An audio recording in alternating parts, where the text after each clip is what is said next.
Welcome everyone to my Ember Fusillade Deadeye build guide. In this video, I'll be sharing everything I've discovered and tested to turn Ember Fusillade into a powerful and effective spell. With its forward-focused playstyle and impressively long range, this build shines in content like maps, the Temple of Chaos, the Trial of the Sekimas, and even pinnacle bosses like Zesh. Stick around as I walk you through how I play Ember Fusillade, how to set it up, including the gems, the recommended equipment, ascendancy choices, and passive tree.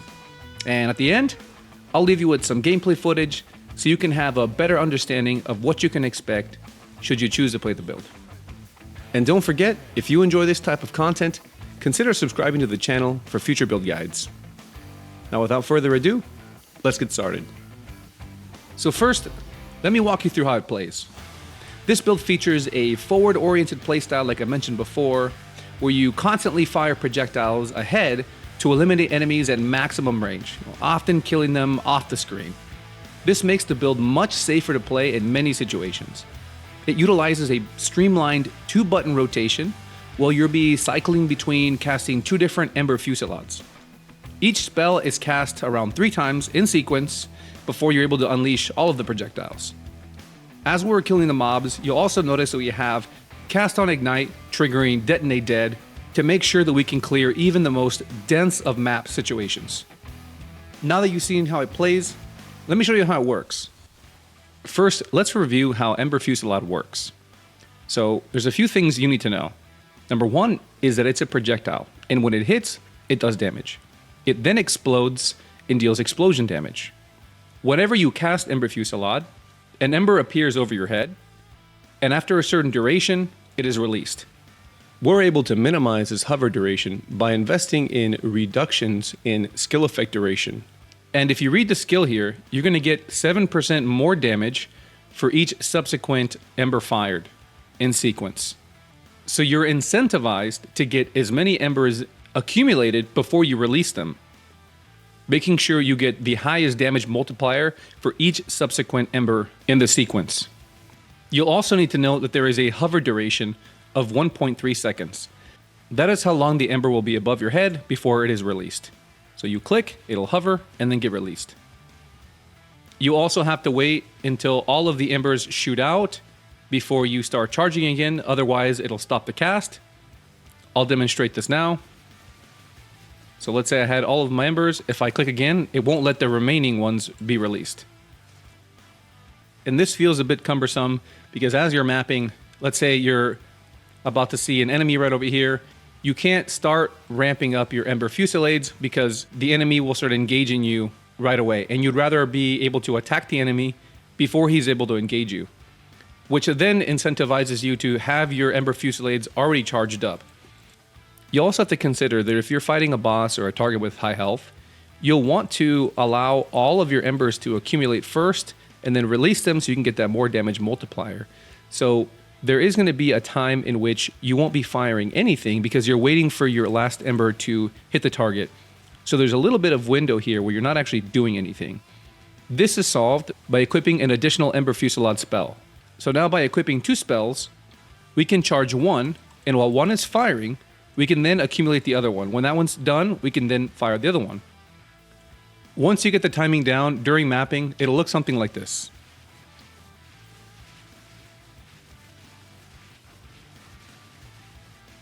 This way, you'll always have your maximum amount of Fusillades accumulated, and while they're launching, you'll always be hitting for their maximum amount of damage. Another thing you're going to want to note is that in order to ramp up and accumulate all of your maximum embers, additions to projectile get added to this accumulated number. So for example, if you have Scatter Shot, every time you cast Ember Fusillade, instead of just generating 1 ember, you now generate 3. This means that any class using Ember Fusillade that is supported by Scatter Shot can generate 3 embers per cast. If you notice, my level is 34, so I can accumulate up to 14 embers currently. So in order for me to reach my maximum number of embers, I will have to cast 5 times. But there are other ways we can add additional projectiles so we are able to accumulate our maximum number of embers much faster. That is why we have chosen the Deadeye Ascendancy, as you can add an additional projectile in your ascendancy point, called Endless Munitions. This will make it so that every cast generates 4 embers. Now, if you look back at the Ember Fusillade spell, you'll see that our maximum is 14. So if we were to cast 3 times, we would have 12 embers. But our maximum is 14. So we want to reach that 14 number. We can achieve this by going to our passive tree and allocating the additional projectiles.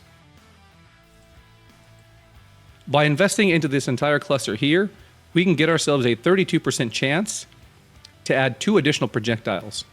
So now when we cast 3 times, there is a good chance we accumulated all 14 of our embers. Now that you understand how Ember Fusillade works, let's go over our gem setup. So as we talked about, we're going to have 2 different Ember Fusillades. We're going to be able to have the exact same support gems in each one of these slots because we're using the Solus Ipse Grand Visage. This item has the unique line. You can use 2 copies of the same support gem in different skills. So our first skill is going to be Inspiration. The second is Fire Mastery, followed by Ricochet, Scattershot, and Considered Casting. Before continuing on to the next gems, I'd like to make a quick note about the Ricochet support gem. The Ricochet support gem provides us a substantial DPS increase in the form of chaining.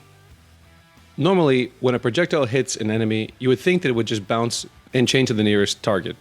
But because we're using the Snake Pit Pearl Ring and have it equipped in our left ring slot, you can read here that the projectiles from spells cannot chain.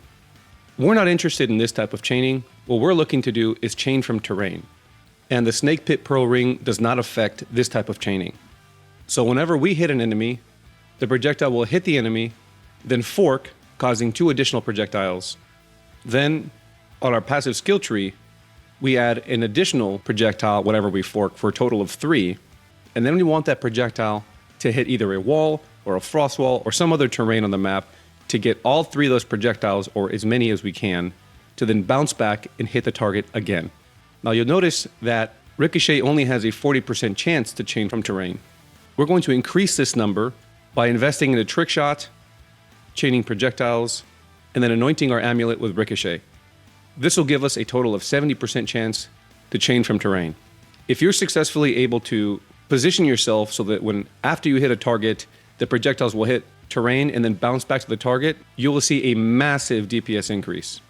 To increase our damage further, we're going to be utilizing Archmage. This allows us to take a portion of our mana and turn it into as extra lightning damage.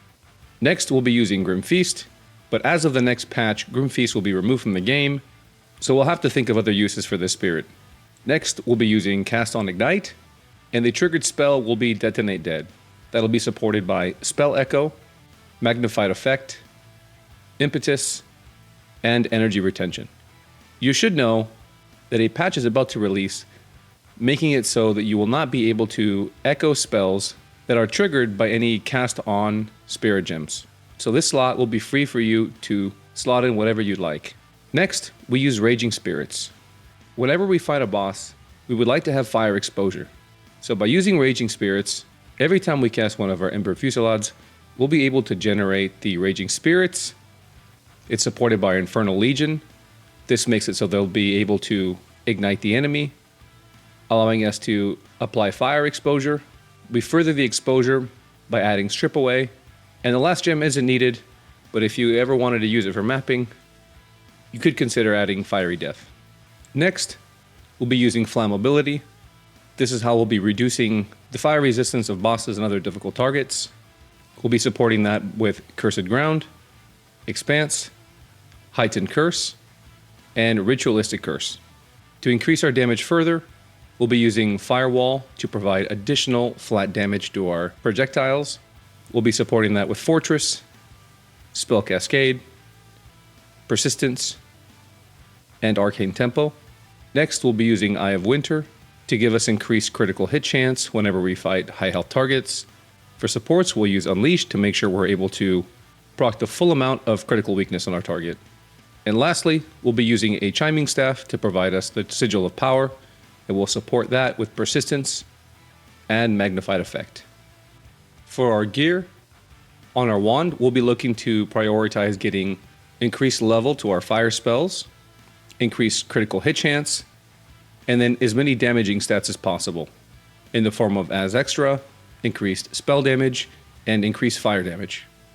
Other useful modifiers can be increased intelligence, increased mana recovery, increased cast speed, and increased critical damage.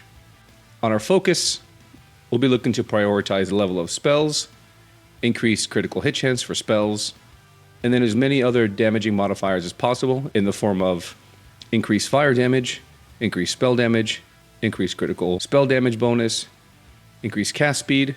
Finally, other modifiers that are helpful are increased mana and mana regen. The build will need an additional 90 spirit to be able to use Cast on Ignite and Raging Spirits.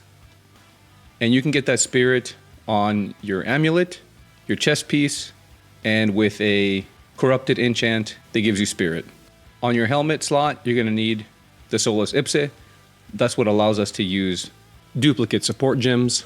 For our amulet, we want to prioritize increased number of spell skills, as much spirit as you need to meet our requirements of our spirit gems, and then the rest of the modifiers you can fill as needed. You can use increased attributes to meet all your requirements, because Solus Ipse does increase your attribute requirements for your equipment and your skill gems.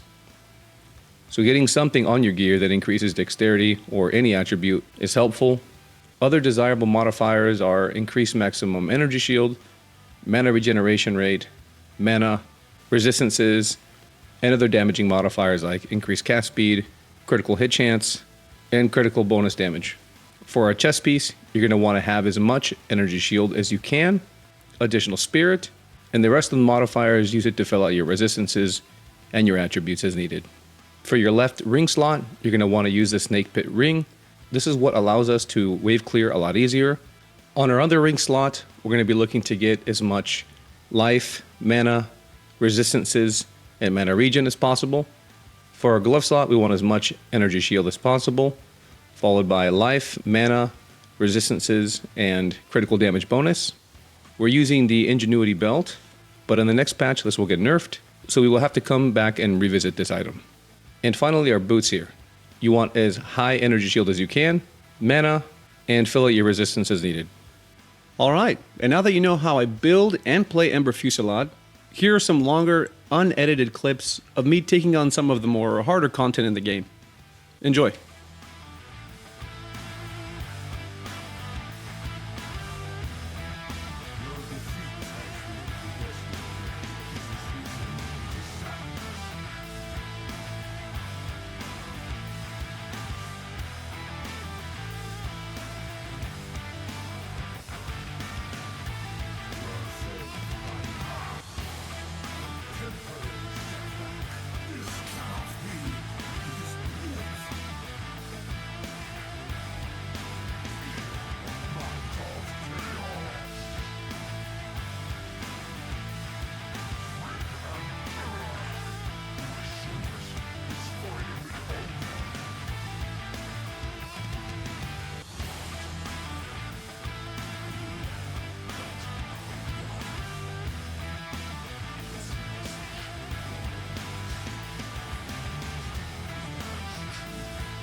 And that's it from me.